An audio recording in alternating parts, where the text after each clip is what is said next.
Good morning and welcome to our Monday morning meeting. We'll go ahead and get started. We've got our finance department. Susie Moon, Finance Manager. Kathy's not able to be here today, so it's just going to be me, so be nice. Okay. Do we have the PowerPoint?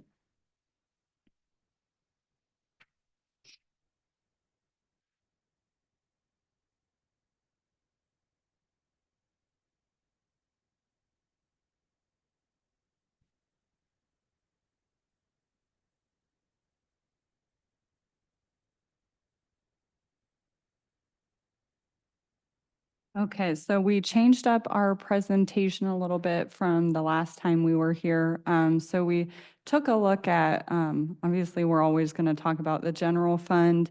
And then we looked at what's our largest special revenue fund and our largest enterprise fund. And we're going to start presenting County Road, which is our largest special revenue fund, and then our solid waste, which is our largest enterprise fund.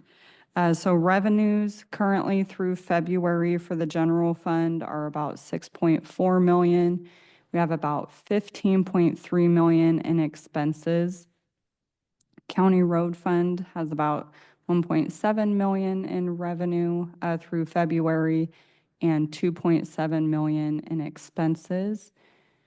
Solid Waste has about 4.5 million in revenue and 3.6 million in expenses. And our next slide kind of dives into the revenue a little bit more.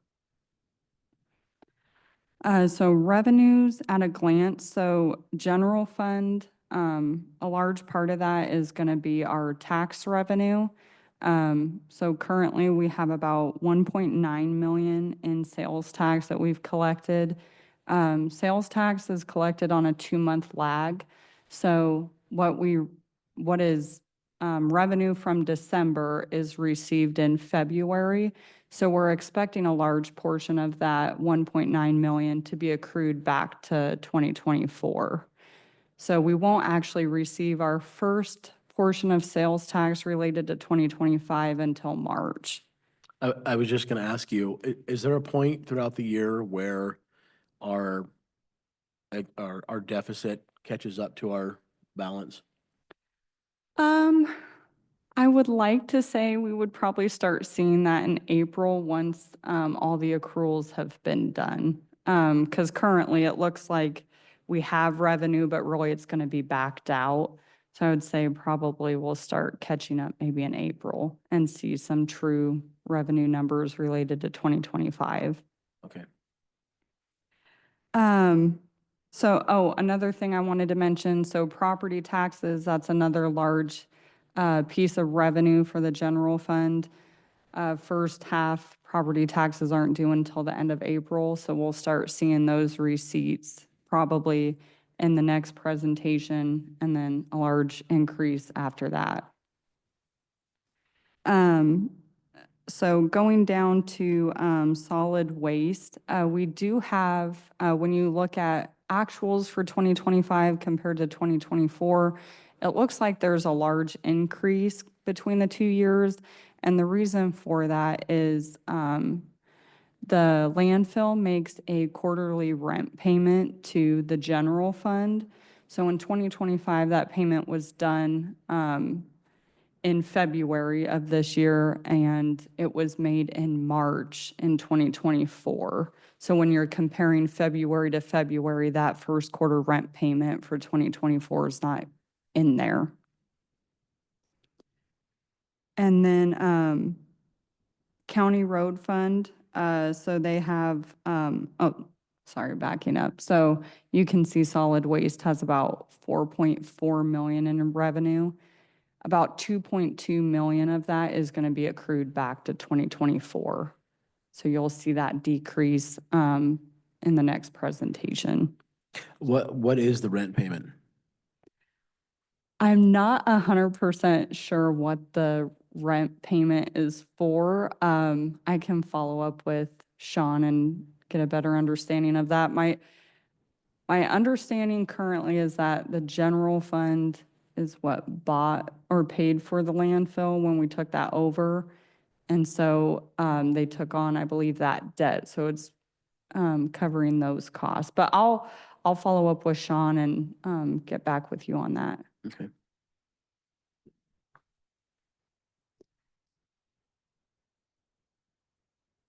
And we make that payment once a year.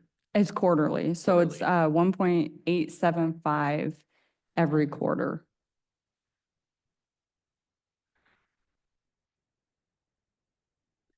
So expenses by fund, we are pretty consistent between 2025 so far and 2024.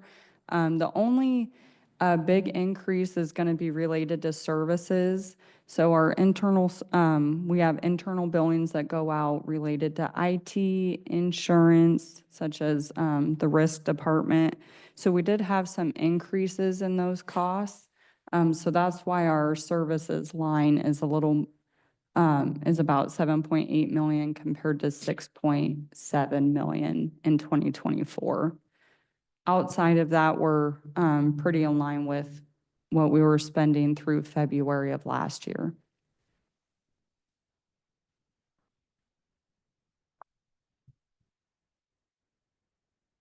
Can you go back to that, please? If we look at our county road total for Mhm. 2025, that's a big difference from 2024.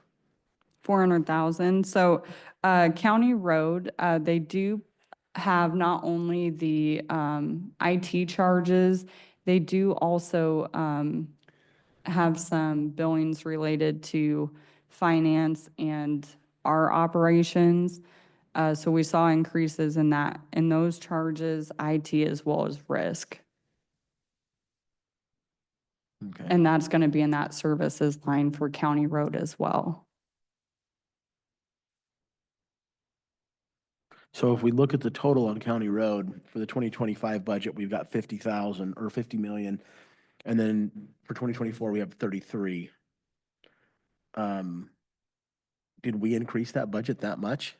So, so we are anticipating some projects. So we initially, in 2024, they had budgeted for some capital projects that ended up getting delayed. An example would be the Cloverdale project in Kalama. So those got adjusted out through budget amendment, and they are anticipating those projects Okay. starting in 2025. So they got rolled over into 2025 and Mhm. increased it. Okay. Okay, got it.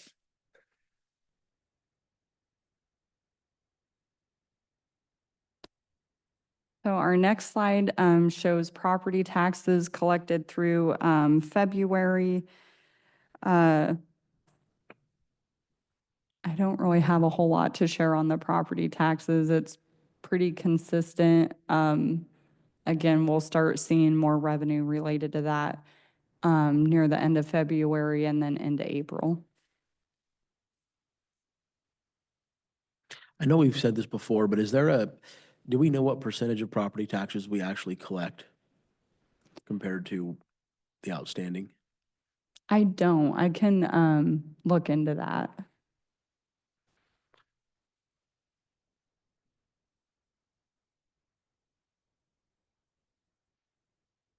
Why would that be such a drastic change from 2024 to 2025? Is that, oh, because we're only 3 months into 2025? No, that doesn't work. Ending balance. So I believe what this table shows is your ending balance is what is left to be collected for that year. So Okay. you'll almost always see balances for prior years, just delinquent taxes and stuff like that. So we have collected almost everything for 2024, and we haven't yet really started collecting 2025 since the first half's not due till the end of April. So could we deduct that beginning 2025, we've got a $20 million balance? And if we look at 2024, there's 323,000. We didn't collect that 323,000 from I believe 2024. so. Mhm.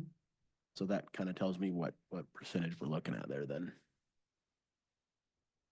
Okay. Okay.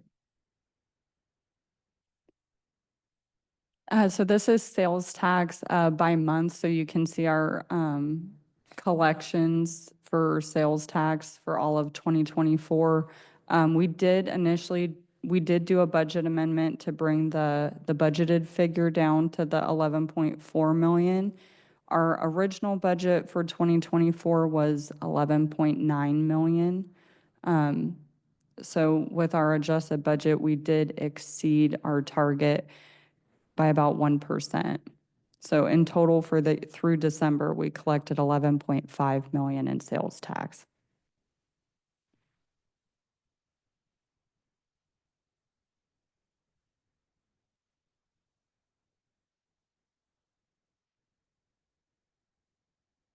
So recording fee transactions through February, it's been pretty consistent. We're down slightly from January of about, or we're down slightly when compared to 2023. It's about 2% just for transactions.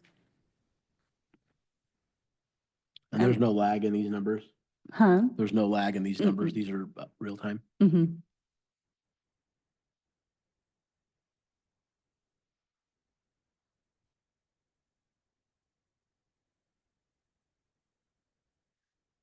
So this slide just shows the revenue brought in from those transactions. So you can see 2024 and 2025 are pretty consistent. For February, it's roughly $1,000 difference. And then in January, we were up 11% when compared to 2024.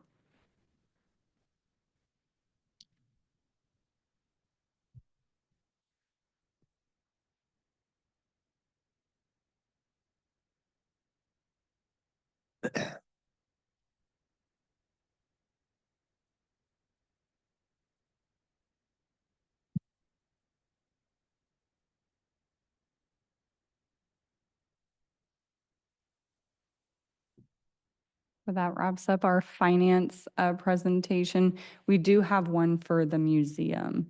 Okay.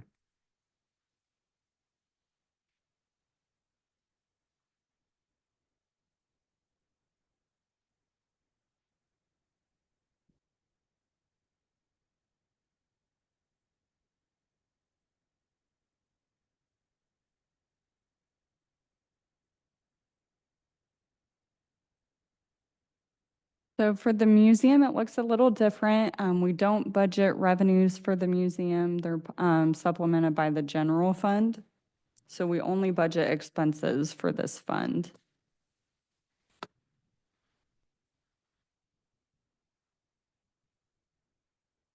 So you'll see that our services look like we've almost eaten up the entire budget. And the reason for that is those internal service billings that I mentioned in the last presentation, they are applicable to this fund as well. So 35,000 of the 37,000 are those internal service billings, which happen just once a year.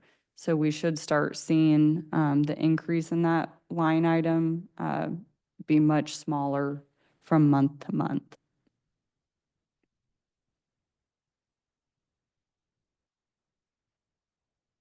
And then we do have Joe here from the museum to talk about operations. Good morning, Commissioners.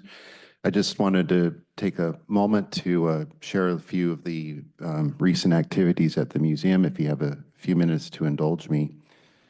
You bet. We have a PowerPoint that'll give you some illustration. You may have seen a couple of the slides from it before when we met in January, but we'll go ahead and slide through the presentation here. Just want to remind you that the museum is open from Tuesdays to Saturdays from 10 a.m. to 4 p.m., although I'm typically there on Mondays to Fridays, so you can reach us basically 6 days a week. There'll be somebody usually available at the museum, although the doors are locked outside of business hours. We can go ahead and go to the next slide, please. This is the slide that I believe I shared with both of you when we first met in January, just to kind of explain the relationship between the Cowlitz County Historical Society, which is the partner with the county in the operations of the museum. And often it's pretty close to about a 50-50 ratio of split. The last calculation I did, the society provided about 55% of the funding for the operations, but sometimes it gets closer to 50-50. We can go ahead and go to the next slide. Just wanted to share, we have wonderful exhibits there. I think our museum is a great piece of pride for our county and our community, given that we're a little over 110,000 people in a county that has generally a smaller population in a lot of rural areas. We have award-winning exhibits that were produced by a professional exhibit contractor. This exhibit opened in 2016, and we still get compliments on it. Let's go ahead and go to the next slide, please. Here's another image of these exhibits inside the museum, which has also free admission to the public. We'll go ahead to the next slide, please. So I wanted to give you a quiz. This is on display in the museum, part of our permanent exhibits. And you don't have to give me the answer right now because we'll go to one more slide in between. But I was wondering if these pieces remind you of anything, and if you have any ideas what they might come from. I'll give you a moment to think about it while I go to the next slide, and then I'll give you the answer. Or you go ahead and guess right now, actually. Let's go ahead and play the guessing game right now. Part of a steam train or something, a steam engine. Yeah. Very good. Yeah, it's part of a steam locomotive.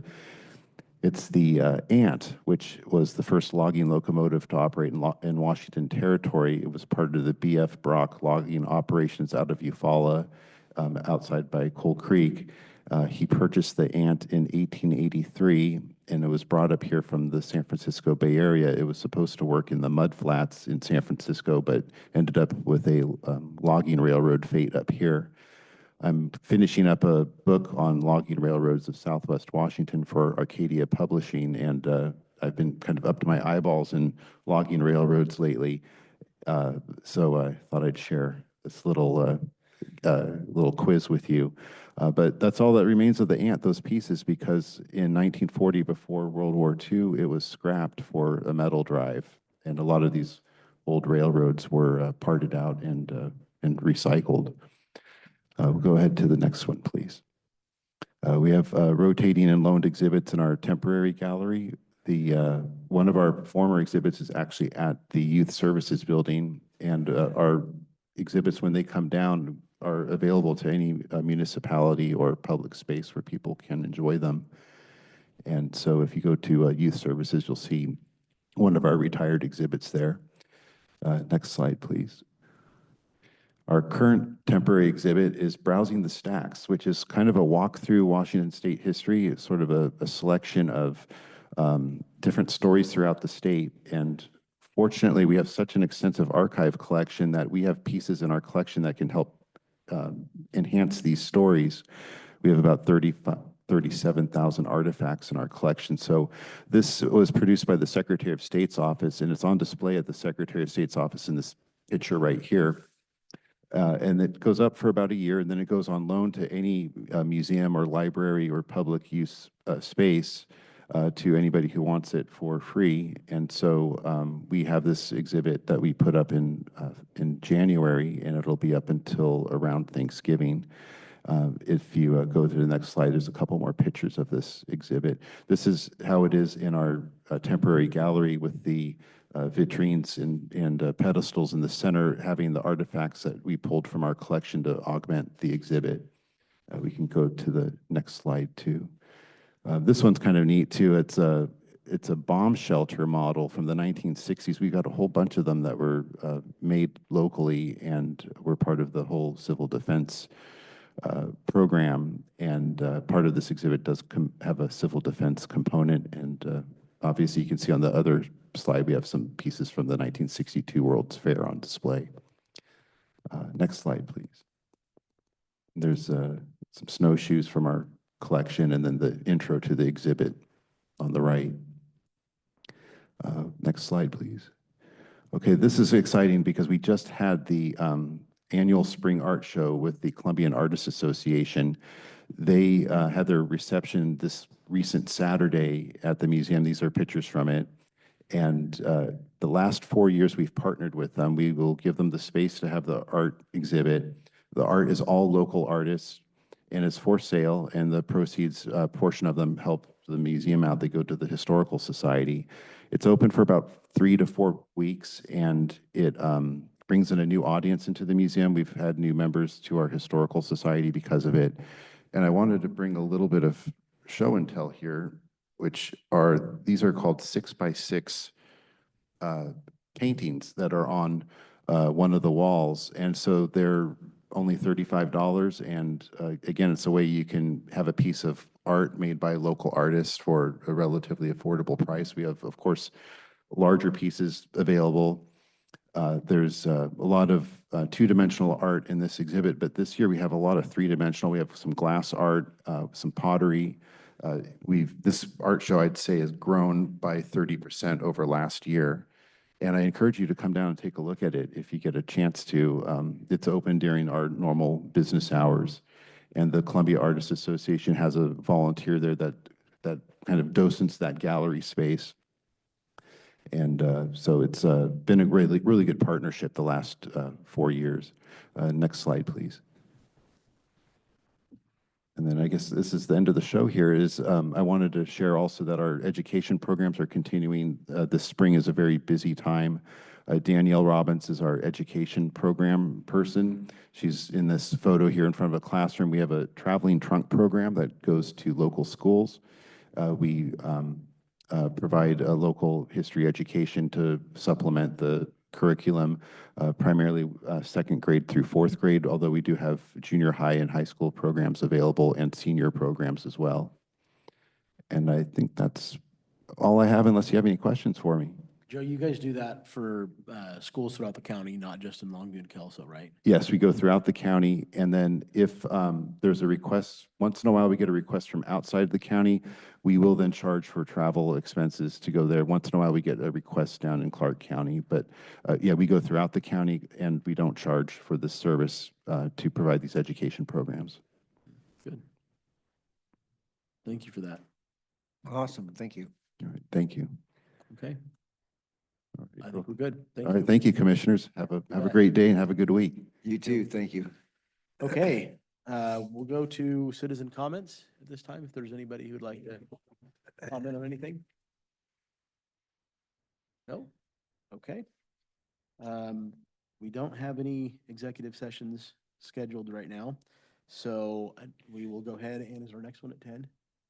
Okay, we will go ahead and recess till 10 o'clock. Yeah, I guess we're back.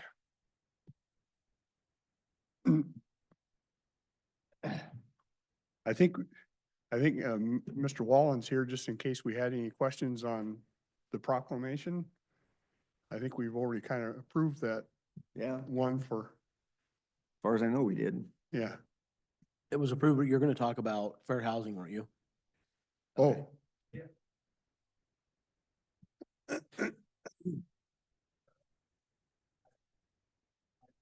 Your mic's not on.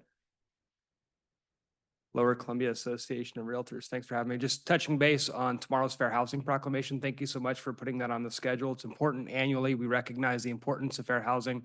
We share that with our community, acknowledge the importance of that law, and kind of bring awareness to the community. So thank you for putting on that on schedule. I'll plan to be here myself tomorrow to talk briefly on that as well, but appreciate you scheduling that tomorrow.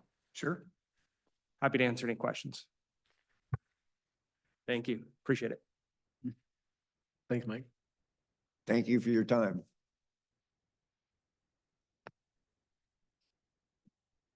Oh, hey, today. I've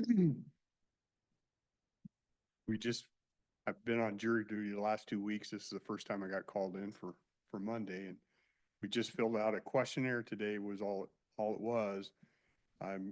Everybody's, unless they notify us later this afternoon, everybody's to report at 8:30 tomorrow, so it's possible I may not be here. We'll see. Lucky you. Yeah. There's a whole lot of people over there. I don't know what you covered. Did you have I saw we had two, you saw the letter, I think I made sure you got forward the stuff from Steve Taylor from PUD, asking us for a letter of support for that project out there. I've talked to Castle Rock, they'd be happy to have that project out there, so I don't see any local issues. Are you guys okay with doing that for them? Yeah. Okay. And then I saw it was in our mail today from the Learning Center. They gave us a sample letter to help them on that again. Yeah, We good with that? yeah. Okay.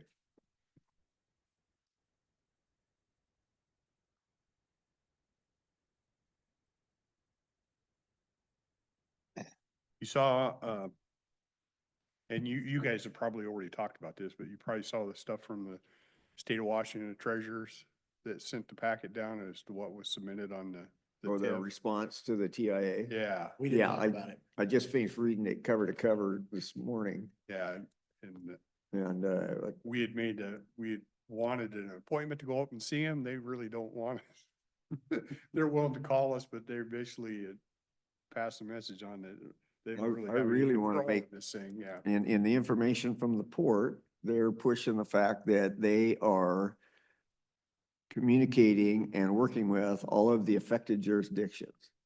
And after our Wednesday meeting, which they did not show up at, I was on a conversation with one of the PUD commissioners who was at Wednesday's Longview Council Chamber of Commerce meeting.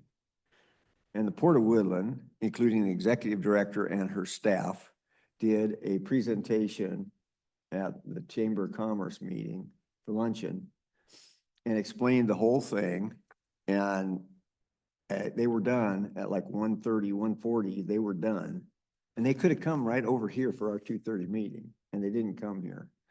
And number two, when I talked to that PUD commissioner, and we talked about what was our position on this thing, how we see it going down, he was totally stunned because the presentation that was done at the Chamber of Commerce, excuse me, meeting said that everybody's on board, all this is such a wonderful, great thing, it's not gonna affect the county, da-da-da-da-da-da. Painted such a pretty picture that when I told him what we saw for the problems with it, he was totally flabbergasted with it. He said, absolutely couldn't hardly believe what I was telling him. And I might add, those aren't our numbers.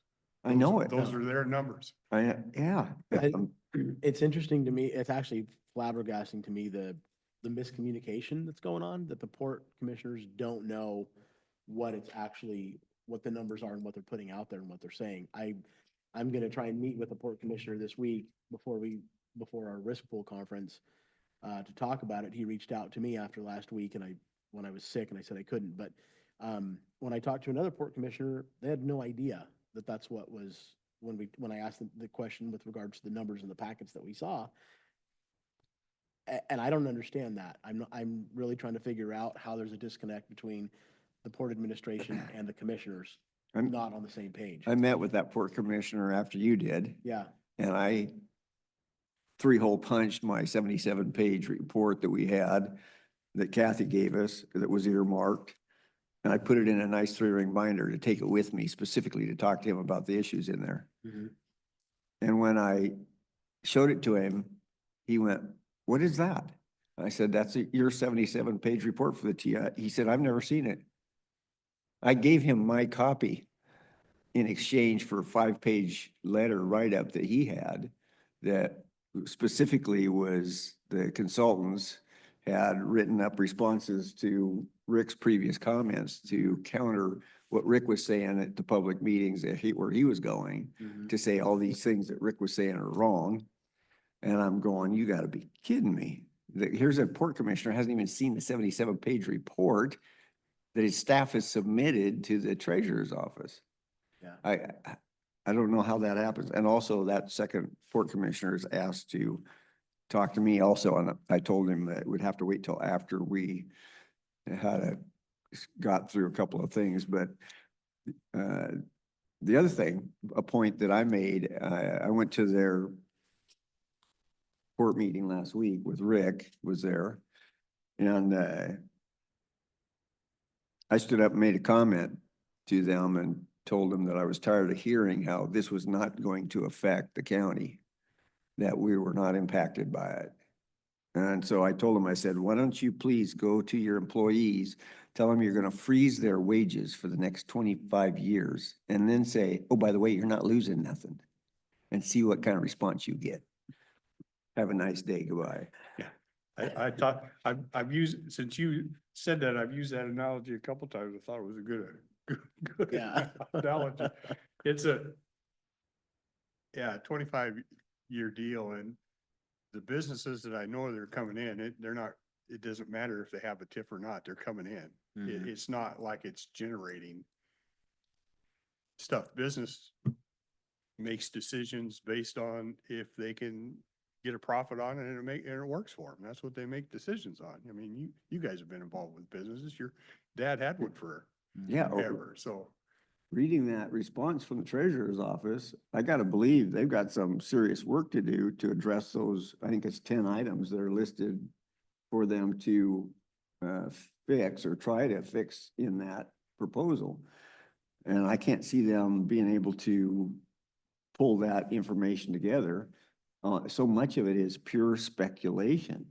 Oh my goodness, you know, this is, again, this is that the economy is gonna grow, and there's never gonna be a downturn in the next 25 years. Well, Yeah. God, I can point to two in the last 20 years for Christ. I know. And we've all been around long enough, even our youngest commissioner has been around long enough to know that projections usually on the bad side are probably conservative, and on the good side are They're- probably yeah. exaggerated. Yeah, I mean, Mhm. that's just been experience over the years, so I think the 30 million that they say will cost the county is probably Conservative. is conservative. Yeah. very. Yeah. And that's the one thing that when I looked at those numbers originally and when Sean and I sat down and talked about it, it's one of those deals where when you're building a model, you can make the model say whatever you want. You know, you set the parameters, garbage in, garbage out. And I'm not saying that the numbers that they put in are garbage. I'm just saying that you can set the parameters to the model to have it show whatever you want. And there's a lot of numbers that are in there that are, I don't want to say speculative, but there's some assumptions that are made that are pretty, you know, Yeah. Well, aggressive, I guess would be the right word. I would agree with you. If you're a consulting firm and you're asked to help them put this together and you get paid for doing that, there's a lot of pressure to, and I'm not saying they didn't just follow just right along the lines, but there's a lot of pressure to make it look right because you're being paid to make it look right. Exactly.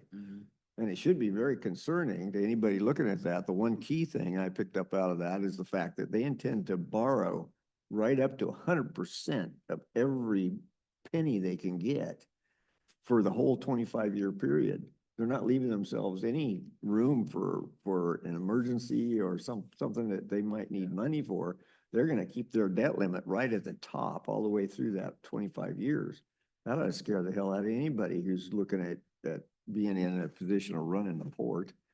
I was in banking a lot of years and went through an era where it was be leveraged, be leveraged, be leveraged. That's how you grow. And then when things went downturn, I saw all these leveraged people go out of business, you know, Yeah. so. Well, and I think So that's I'm one always of, cautious of leverage. and that's one of the reasons I think that the numbers in the TIF are what they are, because I think well, I know that the port, they're maxed out, they're leveraged out right now. Right. And that's why they're looking at this as a way to generate those funds so that they can move forward with the project. But I mean, if you're just looking at straight financials on paper, the fact that you're maxed out all the time is not good.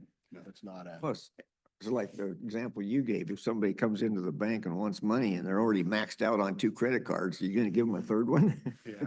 Why would you do that? And, and I don't know how your conversations went with, Mr. Wiley, but he was his big concern was one road. He Right. wanted this one Yeah. road. And you know, I came back and I sat down with Kathy and that project would fit within the rural facilities district funding. Yeah. And they know about it because she gave me a top 10 of entities that we've granted to and we've granted them like 4.7 million. The highest one was, Port of Longview was 5.5, and I think that was a multi-year project. So that funding is available, Yeah.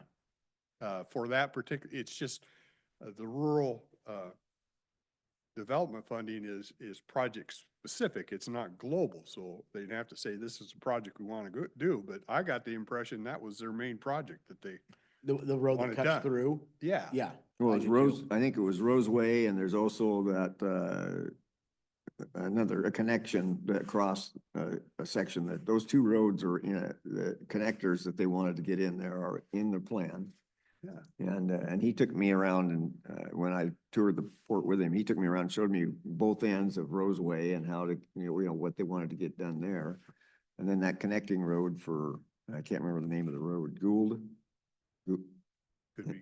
Anyway, I can see where, yeah, it would benefit them, but they've got, as he pointed out to me, there's several properties that they've sold to private enterprise that have been sitting there for years undeveloped. And obviously, if the land has been sold to them and the private enterprise is sitting on it and hasn't developed it, obviously they don't see the potential for the business there that the Port of Woodland sees. Yeah. So there's, hopes and dreams, rainbows and unicorns. I can understand why, they're all looking at smelling the roses, but my goodness gracious. Yeah. I think we're all in agreement. We're not willing to bind the county. I'm not willing to bind the fire department in the city of Woodland for 25 years Oh, based on rainbows and unicorns. yeah, exactly. Well, and to your point, Mr. Chair, I don't know that if those rural funds are available to them, and the main, I got the same impression, the main goal is that cut through road. Yeah. And the urgency is that they've got permission, that they've made arrangements and agreements with those landowners to give them the right of way to be able to do it. But if those other funds are available to them, just make that the project as opposed to this, to all 5,000 acres. Yeah. Just, I don't want to say piecemeal it together, but prioritize what you want done. And if those funds are available for us to help cut that road through, I would say, let's work on getting that done and then put the rest of the stuff on the back burner. Yeah. But we're not. I totally commissioners agree. making that decision. Totally agree. I think I don't sit in their meetings, but I think they approach this from the wrong way. Yeah, instead of inching their way forward on positive ground, they're looking at trying to jump over the canyon and build the bridge later. Yeah.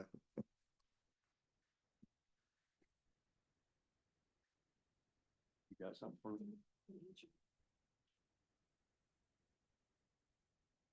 Okay. Is anybody from HR want to? So, Dave? Yeah, executive session. Jessica's out, but if you're okay doing it, we can do that for you. For executive session for. Oh, okay. What, come on up then. Yeah. Why don't we take that? And I just over at your place today with, sitting in with the jury people. Big crowd. Yeah. Dave Handy with the Sheriff's Office, coming before the board to request, I guess the term be overhiring. We're not requesting any more money or anything from the board as far as authorization for extra finances. So to the new members here that might not be familiar with our hiring process, if I could take a couple minutes to explain that. We use a website, as most agencies do in Washington and several in Oregon, called publicsafetytesting.com. So in the old days, people would go take a written test and a physical test at each department. But this website allows them to take one test and they basically can shotgun out their application to multiple departments. So it's a very competitive process for us to be able to get the most qualified applicants because everybody's looking for people out of this limited pool. So how it works is usually I'll send in about 40 invites to people to come take our oral board. Usually get about 10 to 12 out of that 35 to 40. Probably, if we're lucky, we get maybe 6 people that would meet our criteria. And we just had an oral board on the early part of, or January 22nd. And out of that, we had 4 people pass and 3 went with other agencies. So these people are only available for a very specific period of time. And then they get snapped up by all these agencies. So we have a retirement coming up in June, a confirmed one, and another one most likely. So we're asking permission we're going to run an oral board in April to actually hire folks before these other folks are off property. Because we have an academy coming up in July and we like to get folks in that. And these academies are 5 months long. So if we can do that before the academy, it'd be a big benefit to our office. Because we're looking at about a year before somebody walks on property till they're actually out in the field solo. So basically the ask would be hire at least 1, possibly 2. Well, we still have these other people on the books, but we should be able to do it through salary savings and budgetary savings, so we're not asking for any financial compensation. Okay.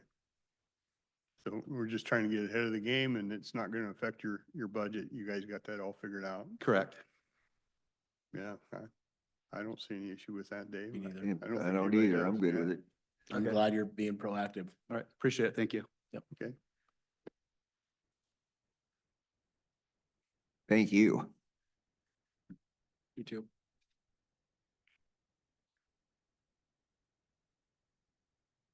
Joseph, I'm sorry I missed Joseph. I always like Joseph with the museum. I think Yeah. he does a great job down He there. does. Yeah, absolutely.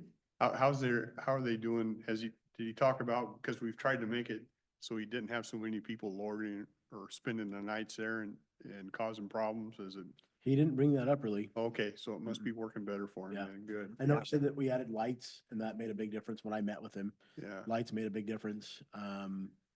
And that they've just been diligent about having people move along. And I don't think when I talked to him, there wasn't an issue really. good, good. Yeah, having security make routine trips through there and making sure Yeah. it stays pretty much clear. And then the lights was a big thing that he was really happy about. Yeah. Well, the last board struggled with it because we were willing to put a fence, but it didn't really none of us wanted to put a big fence Yeah. around the place. So it's good to hear it's working a little bit. Yeah. Well, you got a couple minutes. You want to recess till 10 and? Sure. Yep. Grab me a cup of coffee and stuff. She is loud. Okay, we're back. Going through agenda work, review. Is it your day tomorrow? Pretty much? Pretty much. It's my Okay. day tomorrow. Good morning, Susan Eugenius, County Engineer. Public Works has 2 items. We put them both on the consent agenda because I won't physically be here. I will be online. I will be attending a engineering conference, so I will step out to get online with these. But our first item, yes, I printed them out big, so I don't even need my glasses today, is Garlock Road, Delameter Creek Fish Passage Project, the call for the construction bids. This project is funded by the Brian Abbott Fish Berry Removal Board at 85% funding. The engineering estimate for the project is just at $2 million. It will open up over to about 2.5 miles of habitat. We are planning on closing Garlock Road during construction. It is a short, you just go out one end or the other versus being able to drive all the way through Garlock.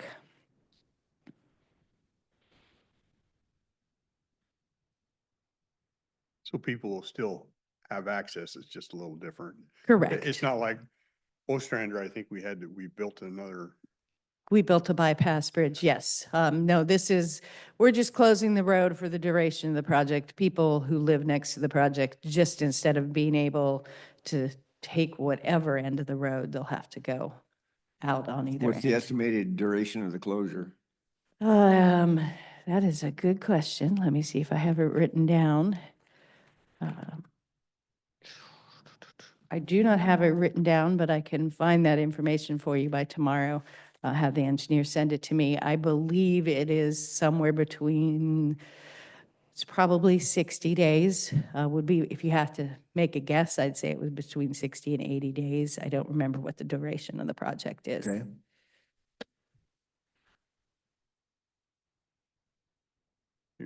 you're kind of limited by the fish window anyway, right? Yes, you're limited by the fish window for all your in-water work. So it all centers around that. And this is an arch, so it's excavate down, put your foundations in, then you put your stream channel in and you set your arch and you fill back up behind it. And once you have your arch in and you've started backfilling, you can release your stream diversion, but it'll take a little longer to get it fully backfilled and then the asphalt placed.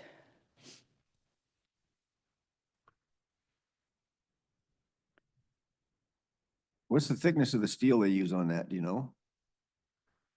No, I don't, not off the top of my head. They're about this thick, Okay, this thick. I don't know what they. stainless steel, by chance? I believe it's galvanized. I don't know. We'll have to go back to the bid item that we awarded last week. The specifications are on that steel. So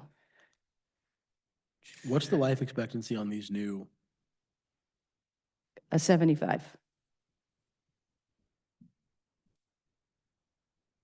Steel thickness. I'll be interested. I think we have wildlife coming in April for one of the meetings. And we've talked a lot about, we do a lot of this fish barrier removal. I'd like to see if they have some results that show that it's doing. Yeah, You think, Oh, that's am I optimistic dreaming on there? your I- part. Hey, Am I getting into the unicorns again? Yeah, huh? well, let's see, what's that saying? Statistics never lie, but statisticians often do. Yeah. So there are grants that require you to monitor and count fish after you replace them. Are there? Fortunately, we haven't had one of those yet. Okay. They do that. After you replace them? After you replace it, So you got no count before? well, a lot of them want you to count before and then they have you count after. The Eric Creek project, which we're in the process of closing out, which I honestly thought they were crazy saying that fish would go up that. As soon as they removed the fish blockage, they had fish going up that creek. It was crazy, full-size salmon going up that creek. They were telling me like 2 days after they opened the passage, they already had salmon going up the little creek. What creek are we talking about? So Eric Creek, which is off of Abernathy Creek. Yeah, So we replaced the culvert that went under the road, and within a couple days, they already had fish going up the stream. Is that the one where the sea lion got up into? No, Or that's Am I this, thinking something else? that's the Garlock one. Garlock is where the sea Yes. lion got into? a sea lion got clear up into Garlock? Yeah, they found it on Garlock Road. Yeah, I was on the road. I remember seeing. Yeah, a pictures few of years it. ago. Yeah. The sheriff had to go out and, because somebody found it on the road, and it was blocking the road. Alive and well? Yeah. Yeah, just sunning itself, enjoying the, Hanging out on the road. Okay, they follow the fish, apparently. yeah, that They they do.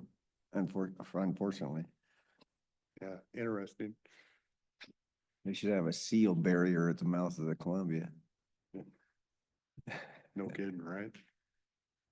I had smelt must be working their way up because I actually had a call and complaint from somebody that lives down by Willow Grove in that area, Willow Point or something, the noise of the sea lions. Oh, I was at Turwa on Thursday of last week and I could hear them. You could hear them. Yes. Yeah. It must be an early salmon run. There's no way they're smelt this late. I I wouldn't don't think believe- so, I but don't they're believe it. up there for something. Yeah, We're, Maybe if they're just not that. complaining about the seagulls, it's not smelt. yeah. Yeah, true. well, the springers are starting to come in. for the Yeah. Columbia. I saw a bunch of boats actually this morning coming up Ocean Beach Highway. I saw several boats I passed headed down to the boat launch. Yeah, they're coming in. And the seals usually do follow the springers too. Yeah. Yeah, so that's probably what it is then, yeah. Yep. What else you got? I have a consultant agreement for the Delameter Road Culvert Replacement Project with PBS Engineering. This project is also a fish berry removal. There are two large box culverts on Delameter that are reaching the end of life. They're undersized for the 100-year flow, and they are the next two blockages up Delameter Creek beyond actually the Garlock project. So this is the engineering design for $843,071. It's an estimated almost $7 million project when completed. It's 100% funded by Protect money. So this was our negotiation. We negotiated with PBS. We negotiated them down to this price. So we feel that this is a good cost for the two new commissioners. The way we select our engineers is we go out for a request for qualifications. For engineers and architects, you cannot ask the cost up front. Same with surveyors. It's in state law. You review their statement of qualifications, and in this case, we then did interviews with, can't remember if this one was 3 or 4, we were doing 2 at the same time. Interviews with 3 or 4 of the top consultants that submitted, and based on their statement of qualifications and their interview, we felt PBS was the most qualified to do this particular project. So then we entered into negotiations for the contract. This is a WashDOT contract, so there are requirements that we use their contract, and there's some disadvantaged business enterprise qualifications that were included. And they're using an outside, I believe, I've got 2 floating in my head, so I'll have to check. I believe they're using a geotech, that's a disadvantaged business, to do their drilling and their foundation report. I'll check who's the DBE. Just for my, kind of where it's at on Delameter, how far up? 4.1 and, did I write him down? I think it's 4.1 and 4.4, milepost 4.1 and 4.4. So they're kind of where it kind of comes down. Yes. Makes that dip down and back up, right in there. Yeah, so you hit one and then there's another stretch and you hit the other one. And it's where the creek comes, it crosses over and then comes back. Right, okay. You use the term fish barrier and blockage. Is there currently a blockage on these culverts? So these culverts are considered partial blockages. Just by the nature of them being culverts or because there's actually stuff in? So it's because they don't meet the fish barrier sizes with the low flow channel. So what happens, these are big boxes. So what happens in the summer, it runs through almost the entire width. So your flow is this deep, which is not good for the juvenile and the fry. So when we construct these new culverts, we do a simulated stream channel through them so that during the summer, instead of it having the whole area when it's only running up the low flow in the summer, there is an established channel that's much like your stream channel. So it's 4 or 5 feet wide, 10 feet wide, depending on the creek, with 2 to 1 side slopes. And it's deep enough to hold your summer flows so that the fish can move through the entire year. And then the volume above it is for your winter flows. So that it's a simulated stream channel that we build in these. The only locations you don't have to build a simulated stream channel is if you're on bedrock. So if you're sitting on bedrock, you don't have to do the simulated stream channel, but at locations like Delameter and Garlock, you build a simulated stream channel. For the width of the road. Yes, just for the road, and you'll generally go 20 to 100 feet beyond the ends to tie into the stream with the natural stream bed. It's so crazy to me that we just give Mother Nature no credit. I mean, wow, crazy. But another thing, with regards to, oh gosh, dang it, I just lost it. Oh, the disadvantaged business. That's a requirement. And do you know what the definition of a disadvantaged business is? I don't know the exact technical definition, but there is a list of registered disadvantaged business enterprises that is maintained by the state. Generally, they are minorities. Depending on which list you're on, it also can include women, but it's generally minorities or women, depending on the definition and what goals you're set. Depending on the cost of the project, will regulate the percentage that you have to comply with. That's pretty offensive too, to automatically assume that because a woman's running a business, it's disadvantaged. Wow. But they don't fall under the full definition. They are only under certain definitions. Yes. Okay. No comment. Yeah, I'm staying away from that one. That's just crazy to me. I mean, to say that because someone's a minority, that they're at a disadvantage if they're running a business. Yeah. Doing pretty good. I- You know, that's just. I agree. So there are limits on the amount of business that they have in order to meet this classification. I know a woman who was a partner with a man that they were considered a WBE, which gives you certain status, and they were so good they worked themselves out of the status, and their business didn't suffer for it because they were so good. People still wanted to hire them. That was a landscape architect that I knew. So the purpose of the program does work sometimes, where they. Well, I'm just concerned that as a county, we're hiring somebody because of their minority status or because of their gender and not because of their qualification. Yes, and that part of who they're using as the DBE is taken into consideration when we're doing the review of their statements of qualification.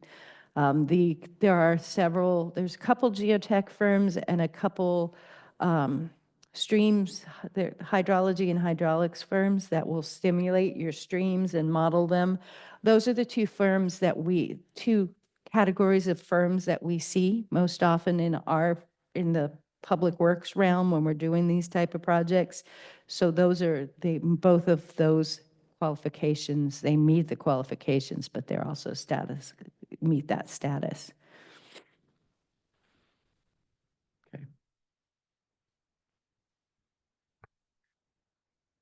Okay.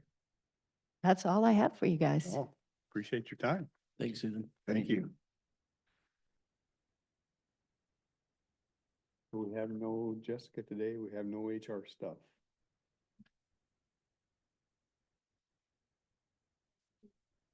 Do we have anybody coming in for those or not?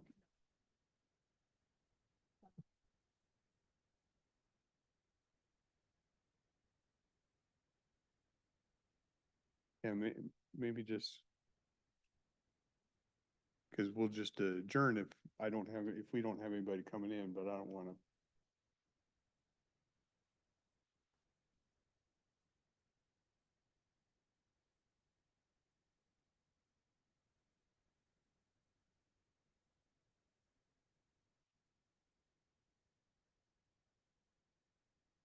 Yeah.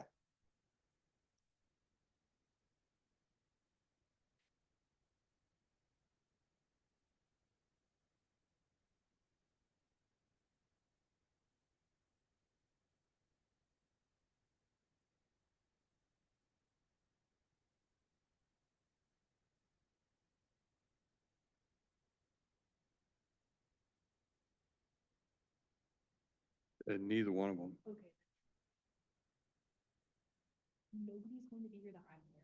Okay. So I'm just trying to verify if we expect anybody to show up at 11, but it doesn't sound like there is. So if we just want to adjourn till tomorrow, we should be good. Okay, we will adjourn. Thank you.